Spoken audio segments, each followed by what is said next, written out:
hello! So, a few weeks ago on my friend Will's channel, we played the My Hero Academia fighting game. Because it's a show that he likes, and I've not seen it before, so like we were having a bit of fun, like me guessing the different characters or whatever. But after playing that, and hearing a lot of good things about the show, I went and I watched it, like all in 1 week, and I didn't like it as much as I expected to. Overall, it's something I'm a bit conflicted on. So, I thought I would give my review of it in the form of saying something good about the show and then saying something bad about the show. This is a good way to reflect my kind of love-hate relationship with it, because there's a lot of good stuff in there and then they constantly spoil it with just garbage. I'm gonna give some backstory on what the show is actually about now. My Hero Academia is a Japanese animated TV show all about a world where 80% of the population has quirks, or basically superpowers. And so there are superheroes and supervillains in this world, and there's like a superhero school that you can go to and learn to be a superhero.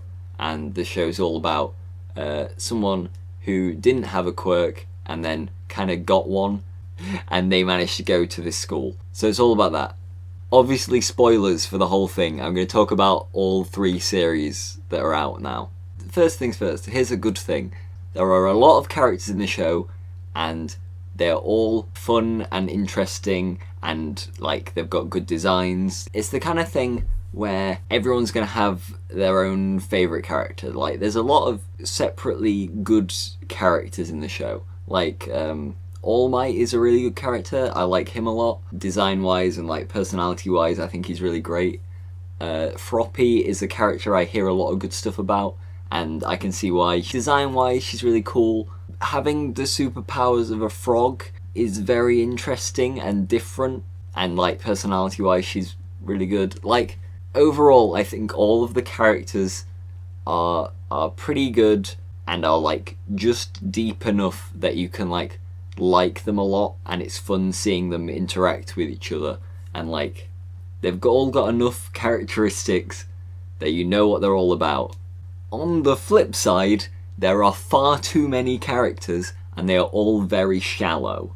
By too many characters, I mean they just keep introducing new characters. Every like group of 5 or so episodes is kind of its own story arc. Like for example, the start of series 2, there is a big sports tournament when all the people in the school compete. And for this sports tournament, they introduce a guy with purple hair whose name I can't remember. They hype him up as like a kind of creepy guy, and they make him seem really scary. Deku ends up going up against him in the sports tournament, and we get a bunch of backstory on this guy, and they go quite deep into this guy, and then he never shows up again. That's it for him. He turns up for this one thing, and he was not very important at all, and we got a whole load of backstory on him. That is not something we've had for quite a few of the more main characters. The show consistently does this. In series 3, there's like a big thing where they're all trying to get their superhero licenses or whatever. They meet a new character, and he really hates Todoroki. I'll get into him later. And then we have a whole like backstory with this guy, and it's like, what's he all about? Why does he hate Todoroki so much? He's just come out of nowhere. And then he vanishes. I'm sure we're never going to see him again as well. And it's just, why do they do this all the time? Like, they've already set up a whole bunch of characters. Stop giving us new ones that we don't need, and actually like delve into the backstories of the characters we already have. Okay, here's another good thing about the show. I've already mentioned Bakugo. I think he is a good character who is set up really well. So the show, basically the first half of the first season is focusing on the relationship between the main character Deku and his rival Bakugo, and like how the kind of dynamic between the two of them changes. I mentioned before that Deku previously didn't have a power. Him and Bakugo kind of grew up together and they were kind of friends, and like the dynamic kind of changed as they went along. Bakugo's got a really strong quirk. He's got like exploding hands, and so he kind of always felt like he was better than Deku. And now Deku gains his quirk, and now he's kind of on top. And Bakugo don't like that. He doesn't like to be beaten, especially by someone who he previously thought was kind of worthless. So there's a nice bit of setup there, and it's like, where's the relationship gonna go? And the answer is nowhere. So after the first half of the first season, where they focus really heavily on the relationship between the two of them, Bakugo kind of becomes a side character who doesn't do an awful lot for the next season and a half. Like, he's always kind of there, and he's one of like the best students in the class in terms of like using his quirk, but story-wise, he's not really important for a long time. Most of the rest of season 1 and season 2, he just kind of stays out of Deku's way. It feels like a big waste of all the time they spent setting up the relationship between the two of them, because then they don't use it until like the end of season 3, but it's not really to do with his relationship with Deku. Like, they have an episode where they kind of talk about their feelings, but it's just all stuff that we already know as the audience, and by the end of it, they still don't really like each other. So it doesn't really go anywhere. So it just feels like a lot of wasted potential there to do something really cool with his character. Okay, here's something else that's really good. I think that season 2 of this show was really, really good.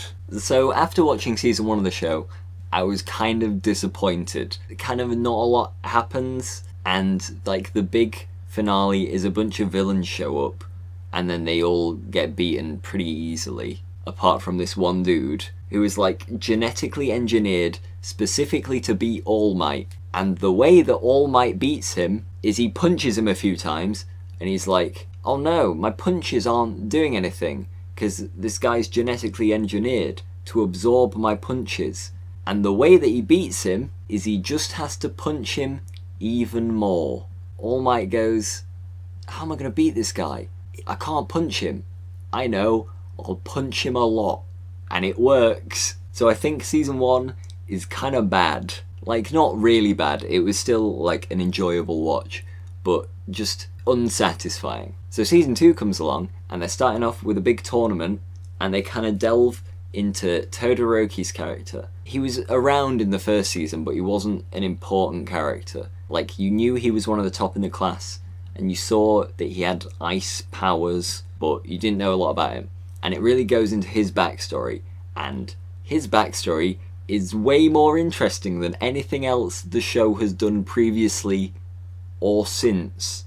And he has like a really complicated relationship with his dad, and he's trying to overcome that, and it's kind of like a nice payoff for the main character as well. Like, he helps Todoroki overcome some of the things that are holding him back, and it's just a really nice thing. And then straight after that, we have kind of an arc where Ida, who's another one of the characters and one of Deku's like best friends, his brother gets put in hospital by a villain called Stain, who I'll go into more in a bit, but I think the whole arc with that is done really well. So yeah, I think season 2 was really good. But, and here's the bad part, it doesn't like tie into the first season or the third season at all, really. So here are the things that happen in the second season.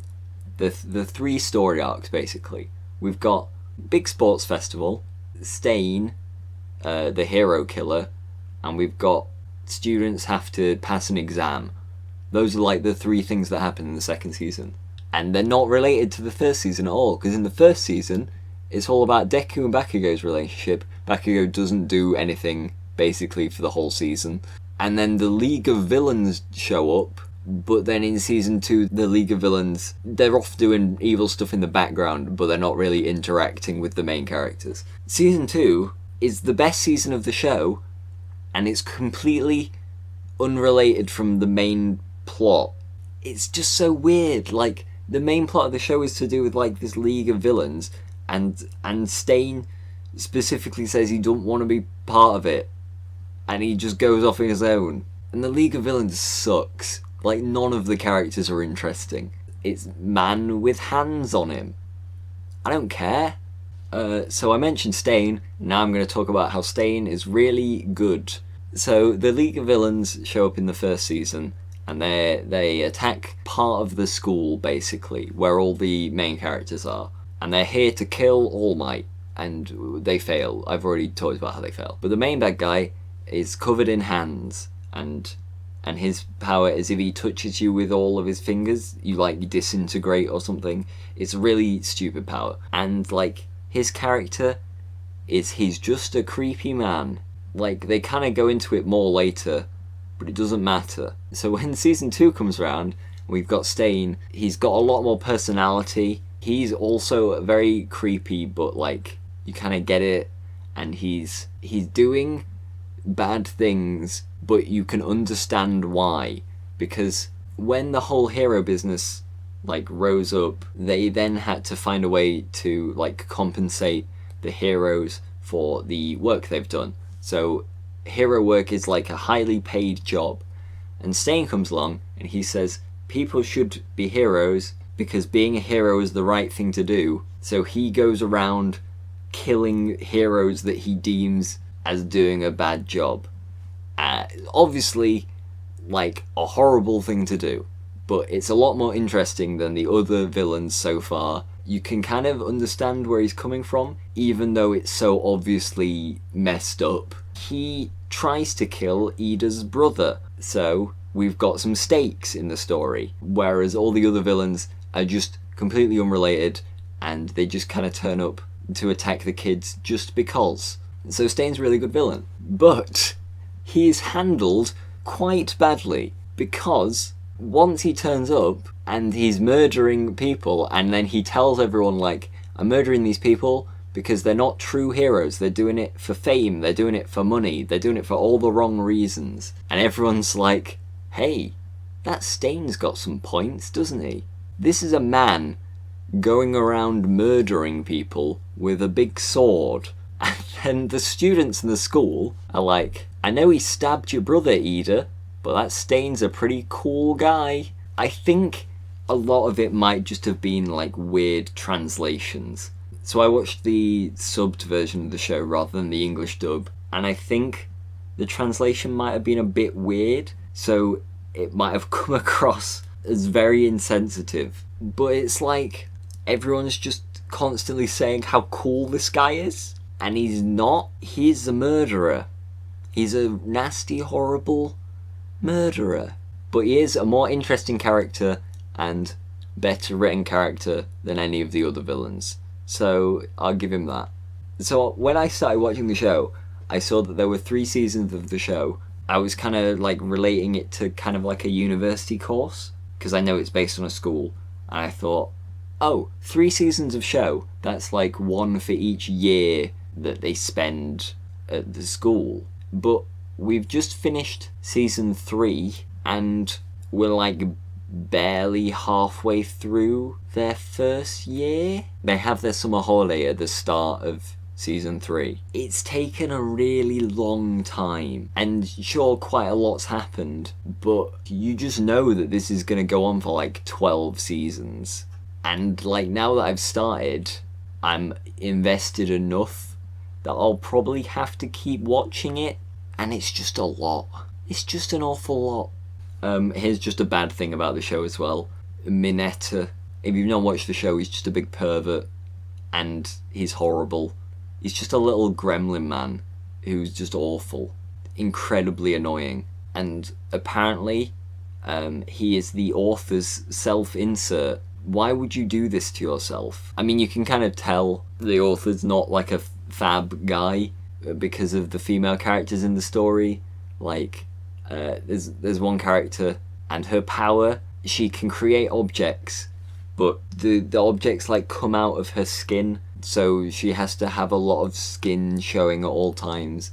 It's so unnecessary, and it's just another reason that the show annoys me. The other female characters don't have an awful lot of character. Like, there's Uraraka, who's like the main female character. Her personality and character traits are that she's nice. She's just really nice. That's it. She's just really nice. And like, of course, she's like a likeable character in the show, so I can't like hate it that much, but there's nothing to any of the characters. Like, I was thinking earlier of how to like show you that there was nothing to the characters, and here it is. Think of any of the characters in the show and tell me what their hobbies are. What do they enjoy doing, apart from being superheroes?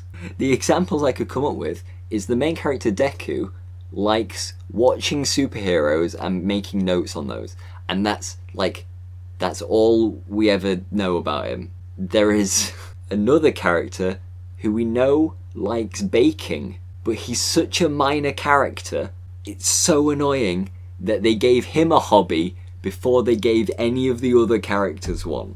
Like, the only hobbies in the show are those that are related to their powers. Like, the guy who likes baking, he needs to eat a lot of sugar and then it makes him really strong. And the girl who has like headphone jacks in her ears, she likes to play instruments. Like, that's it. Those are the only two that I can think of, apart from the main character likes watching superheroes. I need more. I need more. So yeah, like, the show's good. It's a really enjoyable show to watch, but character-wise and plot-wise, there is just like in terms of plot, like, I was talking to Will about it, and he says that the author just forgot about one of the plot lines. Like, there's a bit where they say that there must be like an informant working in the school, like working for the villains, and Will told me that the author wrote that and then he just forgot about it. And he's just making it up as he goes along. I mean, this is probably why I don't like watch TV shows, because this is a very TV show thing. Like, they want it to go on for a long time, which means they have to set up a lot of plot lines to keep you interested. And the problem's going to be when they can't resolve all the plot lines in a satisfying way. So yeah, that's my review. All the character designs and the superhero stuff is really, really fun, and it's a really good reason to watch the show. If you want satisfying character development or plot lines, don't watch the show, because you'll be annoyed like me. I am going to see the film next week though. Will and I are going to see the My Hero Academia movie, and I think I might like it, because it's only going to be like 2 hours long or whatever, and they're going to have to resolve all the plot lines they set up in it, and it'll be nice for them to do that for once. So there you go. Feel free to tell me how wrong I am in the comments. I'm sure like I missed a lot of stuff. I did kind of watch the show very quickly, and it was a couple of weeks ago now, so I've probably forgotten some stuff. I would describe it as good but frustrating. So yeah, let me know what you think. Like and subscribe or whatever. I'll probably do a review of the movie when I see it. I'll see you then, I guess. Bye.